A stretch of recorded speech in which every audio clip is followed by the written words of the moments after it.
কবি শুভ দাশগুপ্ত। স্কুলের শেষ পিরিয়ডে ড্রিল করতেন সুধাদি। লাইন আঁকামাঁকা হলে রাগ করতেন, খিটমিট করতেন, বকুনি লাগাতেন। সুধা দিদিমণি শাড়ির সঙ্গে বেমানান কেডস পরতেন পায়ে। রাগী গম্ভীর মুখ, মোটা ফ্রেমের চশমা, খুব রাশভারী। আমরা সুধাদির ওপর বেজায় চটে যেতাম।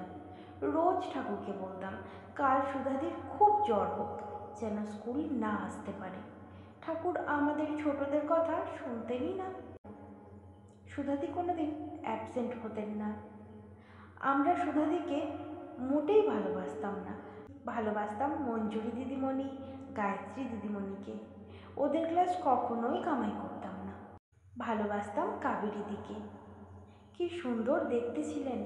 স্কুল ছেড়ে কলেজে যাওয়ার সেই রোমাঞ্চকর দিনগুলোয় বড়দি, গায়ত্রীদি, কাবেরীদি সবাই বলেছিলেন, দেখো বড় জায়গায় যাচ্ছ, স্কুলের নাম বজায় রেখো।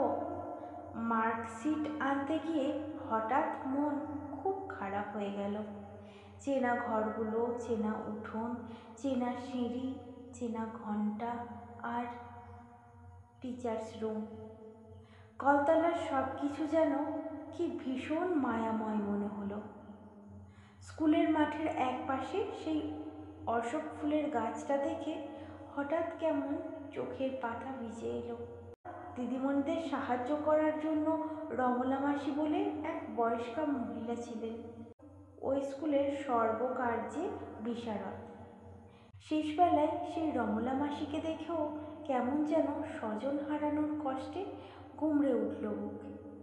এতগুলো বছর, এতগুলো শীত, গ্রীষ্ম, বর্ষা, এতগুলো পরীক্ষার ক্লাস, এত ঘটনা, বন্ধুদের সঙ্গে এত বন্ধুত্ব, এত ঝগড়া, সব যেন সিনেমার মতো হু হু করে মনে ভিড় করতে লাগলো।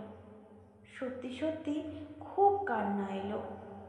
স্কুল আর আসতে হবে না ভাবলেই বুকটা খালি মনে হতে লাগলো। শেষ দিনের সুধাদিকে দেখেও মনটা ভারী হয়ে গেল। ভারী চশমার আড়ালে ক্ষীণ চোখ, পায়ের কেডস, সাধারণ শাড়ি। নিচু হয়ে প্রণাম করতে গেলাম সুধাদিকে। তখন বিকাল শেষ হয়েছে। গোধূলির নরম আলো এসে পড়েছে সুধাদির কপালে, অন্যরকম দেখাচ্ছে সুধাদিকে। প্রণাম করতে না দিয়ে বুকে টেনে নিলেন, তারপর ফুঁপিয়ে কেঁদে উঠলেন। রাগ করেছিস না রে? তোদের কত বকেছি, কত শাস্তি দিয়েছি, খুব খারাপ ভেবেছিস আমায়, তাই না? ভুল বুঝেছিস না রে? তোদের ডিসিপ্লিন শেখাতে চেয়েছিলাম। যদি শিখে থাকিস ভবিষ্যতে তোদেরই ভালো হবে। জীবনে শৃঙ্খলা না থাকলে কিছুই হয় না রে, কিচ্ছু না। আমার ছেলেটাকেই দেখ না, না লেখাপড়া করলো, না আমার কথা ভাবলো। আমার কাছে যত কাল ছিল, কি চিৎকার চেঁচামেচি, কি অশান্তি।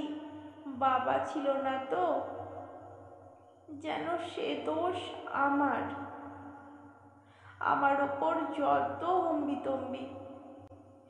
এখন তো আর আমার সাথে থাকে না, বিয়ে করে চলে গেছে চুঁচুড়ায়। দেখ না কদিন ধরে খুব বাতের ব্যথায় কষ্ট পাচ্ছি, রান্না বান্নাও করতে পারছি না। যাকে তোরা ভালো থাকিস, ডিসিপ্লিনটা বজায় রাখিস।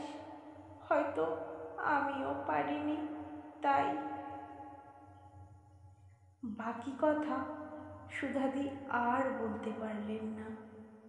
আমার গাল ভাসছে চোখের জলে। চোখ মুছে নিলাম। মার্কশিটে জল পড়লে ভবিষ্যতে ক্ষতি হবে যে।